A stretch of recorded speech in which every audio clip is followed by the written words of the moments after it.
பைரவி கோயம்புத்தூர் போயிட்டா.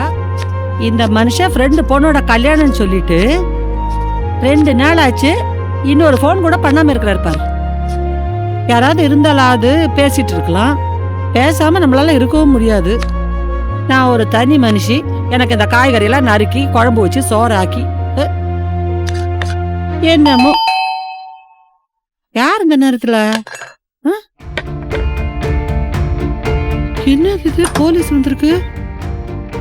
என்னம்மா கோயம்புத்தூர் போறேன்னு கிளம்பி போனேன், போலீஸோட வந்து நிக்கிற? என்ன சார் பிரச்சனை?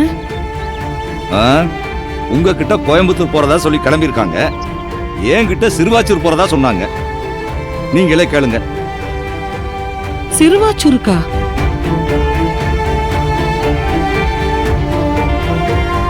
ஆக மொத்தத்துல 2 ஊருக்குமே போகாம இவ்வளவு உயரத்துல ஒரு சின்ன பொண்ணை என் ஸ்டேஷனுக்கு கூட்டிட்டு வந்து அந்த பொண்ணோட சித்தி அந்த பொண்ணை கொடுமைப்படுத்துறாங்க, அந்த பொண்ணை காப்பாத்துங்கன்னு சொல்லி கம்ப்ளைண்ட் கொடுக்க வந்தாங்க. நானும் அந்த சின்ன பொண்ணு கிட்ட விசாரிச்சேன். அந்த பொண்ணு அப்படி எதுவுமே நடக்கலைன்னு சொல்றேன்.